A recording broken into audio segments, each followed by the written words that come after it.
कैसे हैं आप? उम्मीद करती हूँ अच्छे होंगे और अच्छे से अपने एग्ज़ाम की तैयारी भी कर रहे होंगे। तो फ्रेंड्स, आज हिंदी साहित्य की इस क्लास में हम भक्ति काल के आगे के क्वेश्चंस करेंगे। पिछले वीडियो में हमने यहाँ तक क्वेश्चन कर लिए थे, उसके आगे के क्वेश्चंस हम इस वीडियो में करेंगे। तो फ्रेंड्स, प्लीज़ चैनल को सब्सक्राइब कर दीजिए और लाइक कर लीजिए और बेल आइकन दबाना मत भूलना ताकि आपको नोटिफिकेशंस मिलती रहें। और अपना फीडबैक प्लीज़ ज़रूर दें ताकि हमको भी मोटिवेशन मिलती रहे। चलिए आइए देखते हैं क्वेश्चंस को। राम काव्य परंपरा के कवियों की मुख्य भाषा क्या थी? राम काव्य परंपरा के कवियों की मुख्य भाषा क्या थी?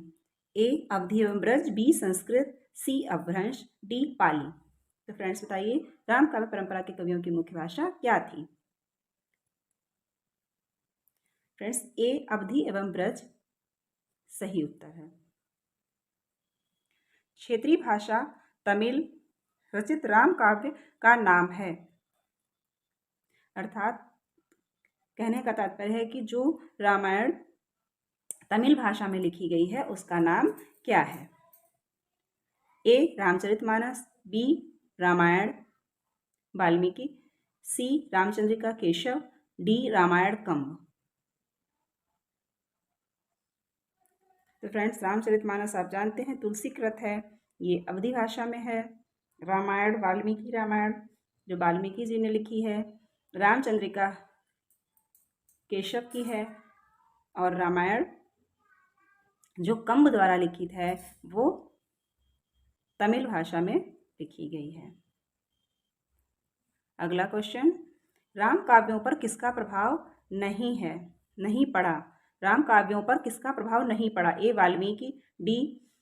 ए वाल्मीकि रामायण, डी बौद्ध ग्रंथ दशरथ जातक, सी सूरसागर, डी जैन साहित्य पौंचर्य। तो फ्रेंड्स, इसका सही उत्तर है सूरसागर। सूरसागर का राम काव्य पर प्रभाव नहीं पड़ा है। अगला क्वेश्चन देखते हैं, राम भक्त कवियों की भक्ति का भाव क्या था?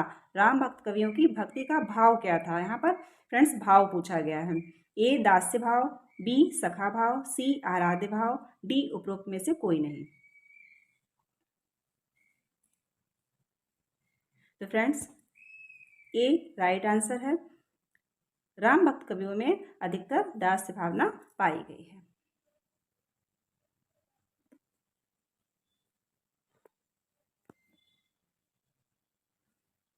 कृष्ण काव्यधारा में कृष्ण के किस रूप की आराधना की गई है?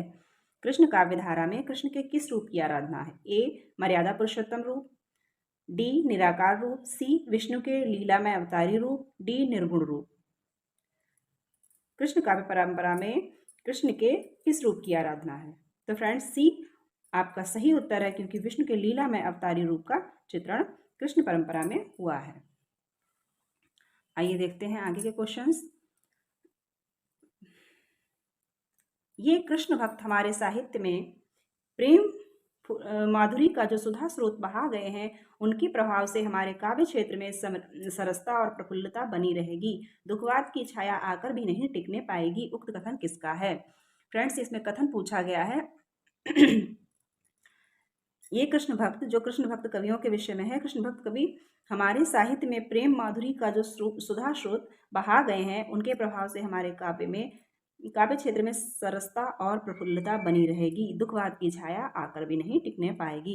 ये कथन फ्रेंड्स किसका है, ये पूछा गया है। ऑप्शन है ए डॉक्टर नगेंद्र, बी आचार्य रामचंद्र शुक्ल, सी आचार्य महावीर प्रसाद द्विवेदी, डी आचार्य हजारी प्रसाद द्विवेदी।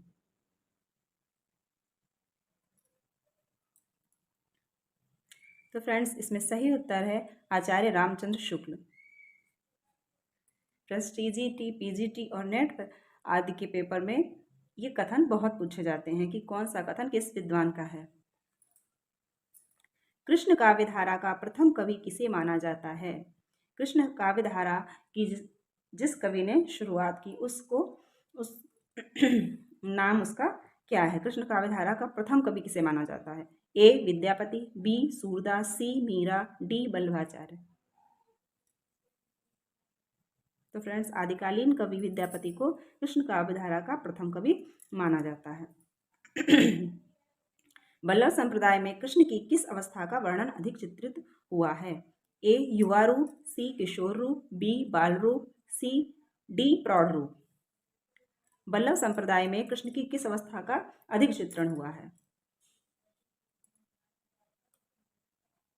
तो फ्रेंड्स, कृष्ण के बाल रूप का अधिक चित्रण हुआ है। कृष्ण काव्यधारा के कवियों की भक्ति में किस भाव की प्रधानता थी? कृष्ण काव्यधारा के जो भक्त थे, उन्होंने जो साहित्य लिखा उसमें किस भाव की प्रधानता थी?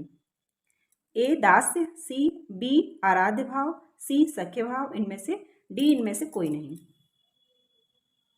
तो फ्रेंड्स, कृष्ण काव्यधारा के कवियों ने सख्य भाव को अपनाया था। अगला क्वेश्चन, कृष्ण भक्तों ने किस परंपरा का विकास किया?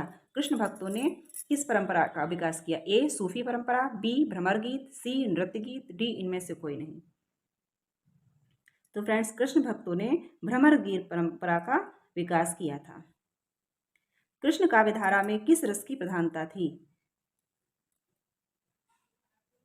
ए श्रृंगार एवं वात्सल्य का वियोग पक्ष, बी वीर रस, सी हास्य रस, डी करुण रस। कृष्ण काव्यधारा में किस रस की प्रधानता थी? तो फ्रेंड्स, कृष्ण काव्यधारा में श्रृंगार एवं वात्सल्य का वियोग पक्ष अधिक चित्रित किया गया। अगला क्वेश्चन देखते हैं, कृष्ण भक्त कवियों की भाषा थी अवधी, ब्रज, खड़ी बोली, इनमें से कोई नहीं। तो फ्रेंड्स, जहां राम भक्त कवियों की भाषा अवधी और ब्रज दोनों थी, वहीं कृष्ण भक्त कवियों की भाषा अधिकतर ब्रज ही थी। कृष्ण भक्त कवियों की शैली थी। कृष्ण भक्त कवियों ने जो साहित्य लिखा वो किस शैली में लिखा है? कृष्ण भक्त कवियों का अधिकतर साहित्य किस शैली में पाया जाता है? ए मुक्तक गीत शैली, बी प्रबंध शैली, सी आलोचनात्मक शैली, डी इनमें से कोई नहीं। तो फ्रेंड्स, कृष्ण भक्त कवियों की शैली मुक्तक और गीत शैली थी। अष्टछाप में कितने कवि थे? ए 7, बी 9, सी 8, डी 10। तो फ्रेंड्स, ये बहुत ही इजी क्वेश्चन है। अष्टछाप में 8 कवि थे। अष्टछाप में किन किन के शिष्य सम्मिलित थे? फ्रेंड्स, अष्टछाप में किन किन के शिष्य सम्मिलित थे? ए बल्लभाचार्य एवं विठलनाथ, बी सूरदास, सी स्वामी हरिदास, डी चैतन्य महाप्रभु। फ्रेंड्स, उम्मीद करती हूँ आपको पता ही होगा कि अष्टछाप में बल्लभाचार्य एवं विठलनाथ के शिष्यों का समूह था। 4 बल्लभाचार्य के शिष्य थे और 4 विठलनाथ जी के शिष्य थे। तो फ्रेंड्स, देखते हैं अगले क्वेश्चन। बल्लभ संप्रदाय की सेवा विधि किस नाम से जानी जाती है? जो बल्लभ संप्रदाय में सेवा विधि थी, जो मंदिर पर प्रभु की सेवा करते थे और कीर्तन भजन करते थे, तो उस सेवा विधि का नाम क्या था? ए नवदा, बी अष्टयाम, सी नृत्य, डी इनमें से कोई नहीं। तो फ्रेंड्स, अष्टयाम सही उत्तर है। उस सेवा विधि को अष्टयाम कहा जाता था। उसी के आधार पर कई कवियों ने अष्टयाम नामक ग्रंथों को भी लिखा है।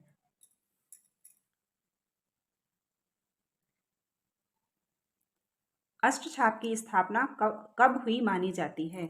अष्टछाप बहुत इंपॉर्टेंट क्वेश्चन है फ्रेंड्स। अष्टछाप की स्थापना कब हुई थी, ये पूछा जा रहा है। ए सन 1565, सी सन 1600, बी सन 1580, डी इनमें से कोई नहीं। तो फ्रेंड्स, ए सही उत्तर है। 1565 ईस्वी में अष्टछाप की स्थापना हुई थी।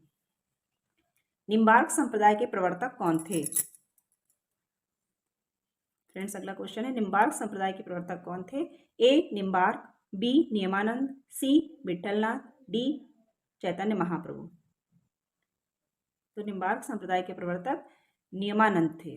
निम्बार्क जी का ही नाम नियमानंद था। इन्होंने ही निम्बार्क संप्रदाय की स्थापना की थी। और इन्होंने, निम्बार्क का अर्थ होता है नीम पर सूर्य के दर्शन कराने वाला, और सूर्य का पर्यायवाची है, तो नीम पर सूर्य के दर्शन कराने इन्होंने किसी को कराए थे, इसलिए तभी से इनका नाम निम्बार्क पड़ गया था।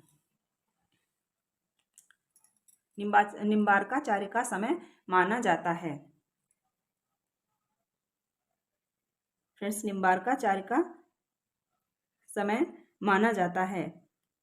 ए सन 1162, सी सन 1200, बी सन 1170, डी सन 1250।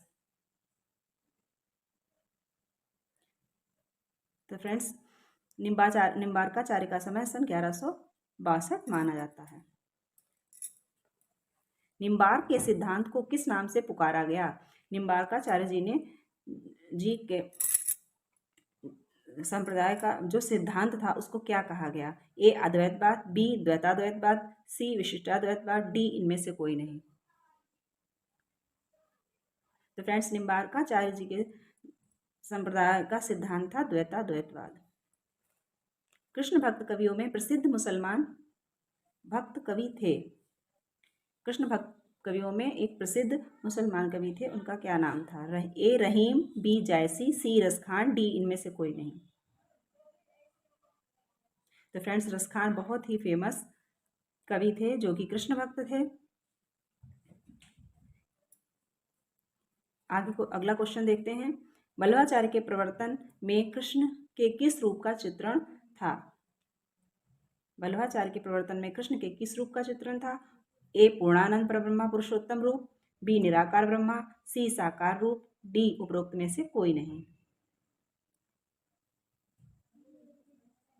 तो फ्रेंड्स वल्लभाचार्य के कृष्ण का जो रूप था वो पूर्णानंद परब्रह्मा पुरुषोत्तम रूप था। राधा वल्लभ संप्रदाय के प्रवर्तक थे। राधा वल्लभ संप्रदाय के प्रवर्तक थे ए स्वामी रामानंद, बी वल्लभाचार्य, सी हित हरिवंश, डी इनमें से कोई नहीं। तो फ्रेंड्स हित हरिवंश राधा वल्लभ संप्रदाय के प्रवर्तक थे। अगला क्वेश्चन, राधा वल्लभ संप्रदाय में किसकी आराधना की गई? राधा की प्रमुखता एवं कृष्ण की सर्वोपरिता, बी राम और सीता, सी निराकार ब्रह्मा, डी शिव पार्वती। तो फ्रेंड्स ए सही उत्तर है क्योंकि राधा वल्लभ संप्रदाय में राधा की प्रमुखता और कृष्ण की सर्वोपरिता थी। आइए देखते हैं सखी संप्रदाय के प्रवर्तक कौन थे? ए स्वामी रामानंद, बी स्वामी हरिदास, सी स्वामी नित्यानंद, डी स्वामी विट्ठलनाथ। सखी संप्रदाय के प्रवर्तक कौन थे? तो बी सही उत्तर है, स्वामी हरिदास सखी संप्रदाय के प्रवर्तक थे, इसीलिए इसको हरिदासी संप्रदाय भी कहा जाता है। तो फ्रेंड्स आज यहीं तक, आगे के क्वेश्चंस अगले वीडियो में। तो चैनल को सब्सक्राइब कर दीजिए ताकि आपका कोई भी क्वेश्चन छूट ना पाए। Thank you friends.